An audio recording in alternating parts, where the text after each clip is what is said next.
When my grandmother passed, I drove 7 hours to be there for the funeral. I brought the only video of her singing when she was young, her favorite memory. My uncle took it from me and said, "We'll handle what gets shown." During the service, they played a slideshow I wasn't in once. Not one picture. My aunt whispered, "You were never really around." I wanted to stand up and speak, but my cousin blocked the aisle. "Family only," he said. That night, I slept in my car because my old room was taken. 2 years later, that video surfaced online, with their names all over it. My name's Danny. I'm 36. I live in Cincinnati now, work in HVAC.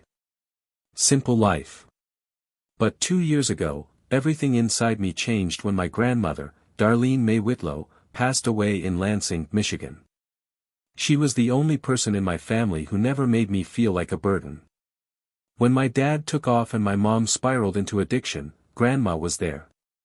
She was there when nobody else gave a damn. She made me grilled cheese when I came home from school. She picked me up when the school called and said I was fighting again. She was my whole world for a few years. She also had a voice like you wouldn't believe.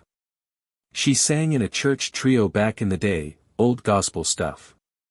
People used to stop by just to hear her rehearse. Her voice was deep and smooth, and she could hold a note so long it felt like time stopped. One summer when I was 17, she showed me a VHS tape. It was her singing on some old local TV program in the 60s. She looked young. Alive. Confident.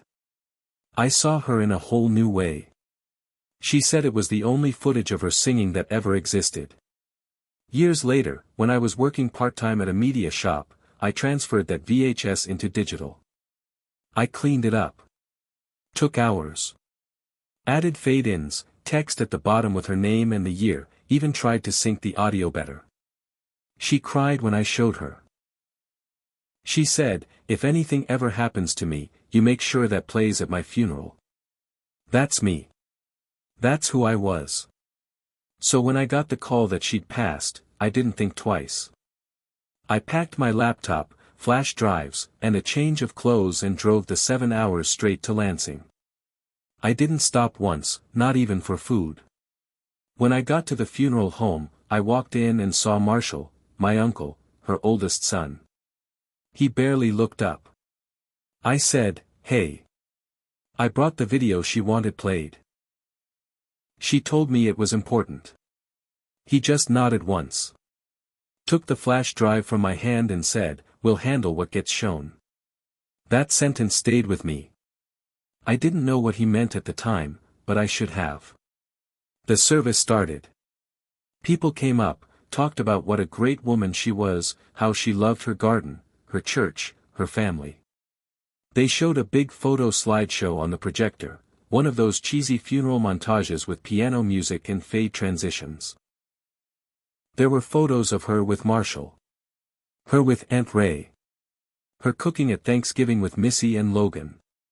Her and Derek at some church retreat. Her with the family dog, even. But there was nothing of me. Not one damn photo.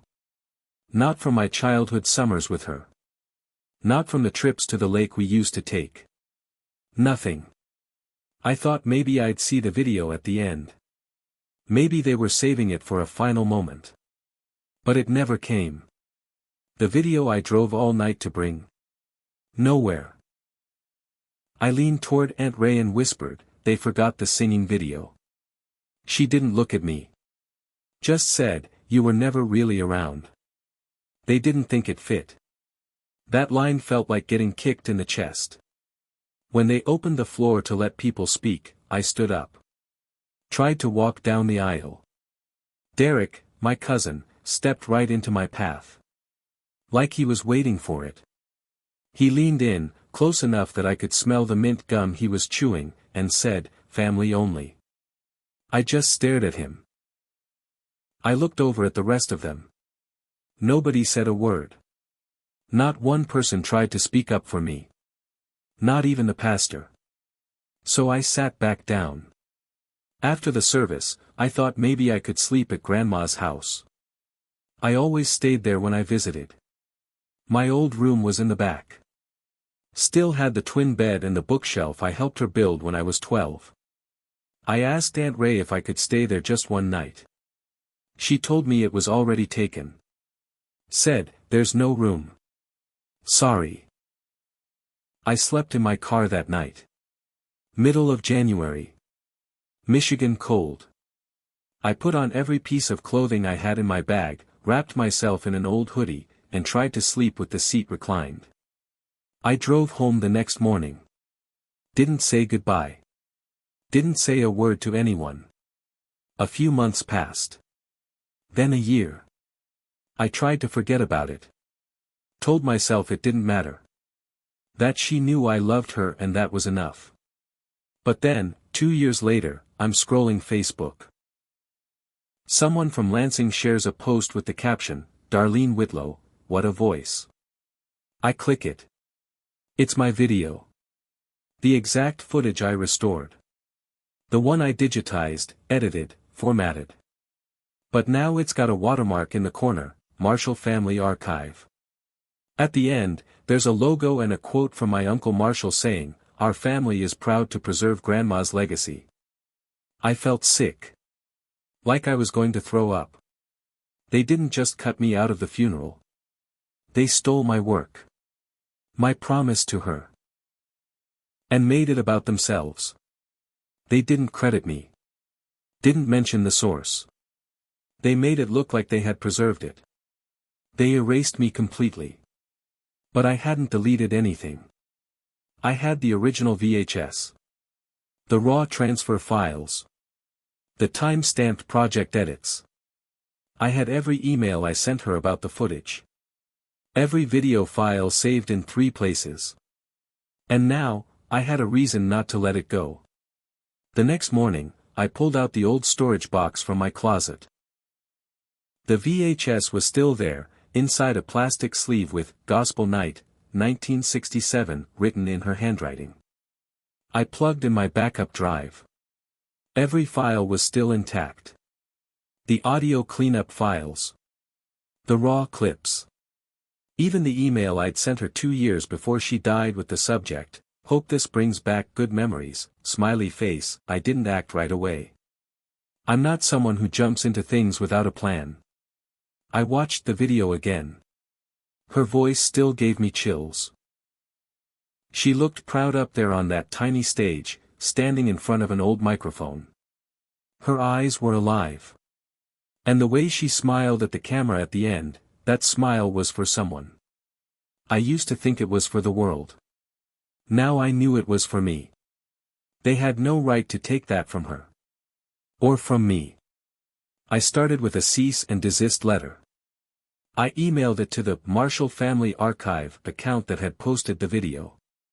I gave them 72 hours to remove it.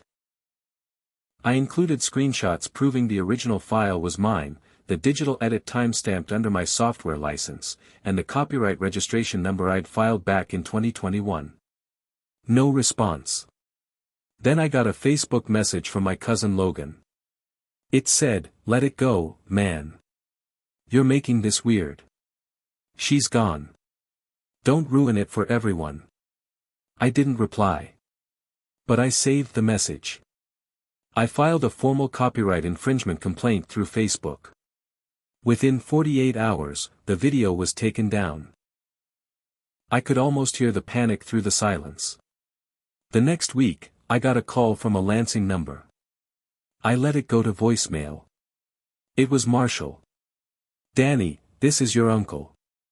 Look, I don't know what this is all about, but you need to call me back. We're getting emails about the video. It's not the time to make trouble. We're family." I didn't call back. Instead, I uploaded the real version of the video, my version. I posted it to YouTube with the full story in the description. I didn't hold back. This video was recorded in 1967. My grandmother, Darlene Whitlow, asked me to preserve it. I promised her I would. When she passed, I brought this video to her funeral, but my family refused to show it. They cut me out of her memorial completely. 2 years later, they stole it and claimed it as their own. This is the real version, from someone who loved her for who she really was. I turned off the comments. Let the story speak for itself. Within a few days, it was shared across a few community groups in Lansing. Then someone from the old church she used to sing at reposted it. Then someone from the local paper reached out. A woman named Natalie. She wanted to do a piece on Darlene's musical history. I told her everything. She asked, "Do you want to be quoted by name?" I said, "Yes. I want them to know it was me." The article ran the next Sunday. The voice Lansing forgot, and the grandson who didn't. It had side-by-side photos. One from the video, one from a picture of me and Grandma when I was 10. I sent it in myself. That same day, Logan tried to comment on the post. Said I was bitter. Said I was twisting the story. The newspaper deleted the comment. But I screenshotted it before they did. A few weeks later, I got served. They had filed a claim that I had stolen the footage. They claimed the original tape was family property. But I had receipts. And not just digital ones. I had Grandma's handwritten note on the VHS sleeve, "Danny, you're the only one who remembered this. Thank you for saving it." I had photos of her holding the VHS. Emails from her thanking me for restoring it. Even a voicemail from 2 months before she died where she said, "You're the only one who ever listened to me about that old footage." I called a lawyer. A guy in Cincinnati who specialized in copyright and small estate disputes. Told him everything. He said, "You have more than enough. Let's hit back." And we did. I filed a countersuit. Not just for copyright infringement, but for emotional distress, fraud, and damages. We sent formal demands to every family member who had reposted or used the video. I didn't want their money. I wanted the truth out. Marshall called again. Left another voicemail. "Danny, you don't have to do this. You're hurting people." I listened to it twice. Then I saved it. Because what they did to me, that wasn't a mistake. It was a choice. And choices have consequences. Things didn't quiet down after I filed the countersuit. In fact, that's when it got worse. About a month in, my boss called me into his office. Said someone had left a voicemail accusing me of harassing an elderly family member and disrupting a family estate. My stomach dropped. I asked if he believed it. He didn't say yes, but he didn't say no either. It was them. I knew it. They were trying to screw with my job now. But they made a mistake. They thought I'd roll over like I did at the funeral. Instead, I got louder. I contacted the local news station in Lansing, the same station that aired Grandma's performance back in the 60s. I asked if they still had records. They did. The tape was catalogued under guest performance submitted by Dee Whitlow. They even had a form she filled out authorizing its use, Dee Whitlow and grandson Danny. Her handwriting again. I requested a copy of that form. Paid for a certified reproduction. A week later, I mailed a copy straight to Marshall's lawyer. Certified mail. With a sticky note that read, "You should have just let her sing." That's when they started to panic. Aunt Ray emailed me. Not called, emailed. She wrote, "Danny, none of us meant to hurt you. Things got confusing after she passed. People were emotional. Please let's not destroy the family over this." I didn't answer. Because the next day, I got something else, a private message from someone I didn't know. A woman named Kathy. Said she used to be friends with my grandma back when they were teenagers. Said she saw the video on YouTube and cried. Said she remembered the day Grandma recorded that performance. Then she said this, Your grandmother told me, right before she died, that she was afraid Marshall was going to take everything. She said she didn't trust him with her legacy. She was proud of you for saving that video. I asked Kathy if she would say that in writing. She agreed. Even notarized the letter. Then another twist came. One I never saw coming. Turns out Marshall had submitted the video to a regional family archive association, trying to get it registered as part of his family heritage exhibit. The submission included a forged note from Darlene Whitlow saying he had full rights to the tape. The signature? A shaky mess. It looked nothing like hers. But someone on the archive board flagged it.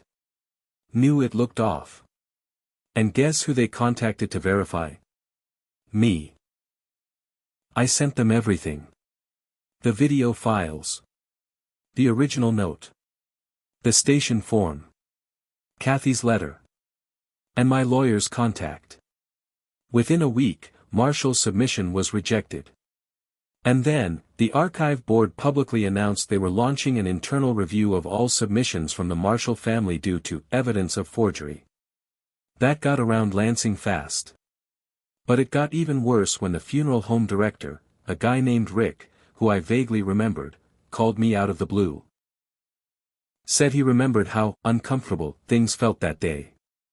That Marshall had pulled him aside before the service and asked that nothing controversial be shown, especially not the singing tape. Rick told me, it didn't sit right with me, but it wasn't my place to argue. Now, with all this coming out, it was his place. He offered to write a statement for the court. Said he felt like he needed to make it right. Everything was building. But then someone broke into my car. They didn't take anything valuable. Just rifled through the glove box. Threw my papers all over. The only thing missing was a binder I kept with some of Grandma's letters, ones she wrote me when I was a kid. I told the police. Filed a report. I had a feeling who it was. Couldn't prove it. But I was more sure than ever, they were scared. And people only get desperate when they know they're losing. I knew I had to end it my way. The police called a few days after the break-in. They found my binder. It was dumped in a public park, pages ripped and wet. But one thing was still inside, a letter from Grandma. It had one line underlined in blue ink. Don't let them write your story for you. That was it. That was the push I needed. I sent a final letter through my lawyer. It listed every violation. The theft. The forgery. The false claims. The harassment. I gave them a choice. Pull every version of the video. Make a public apology. Or face the lawsuit. Real court. Real money. They tried to call again. I didn't answer. A week later, they folded. They sent a signed letter admitting everything. They claimed misunderstanding. I didn't care. They took full responsibility and agreed to never use the video again. Then I posted the final version. I added a title card, for Darlene Whitlow. From the grandson who never forgot her voice. It blew up. The views passed 100,000 in 2 weeks. People left comments like, "This gave me chills. She deserved better. Glad someone told the truth." A journalist picked it up. Ran the story again. This time, with the full timeline. They showed the fake claims. The family's attempt to erase me. The court threats. After that, the Marshall name didn't mean much in Lansing anymore. Aunt Ray's church quietly pulled her from the choir board. Derek lost his spot on a local youth group committee. Logan deleted all his social media. Marshall. He kept quiet. Real quiet. He never apologized to me. Not once. But I didn't need him to. I had the truth. I had the video.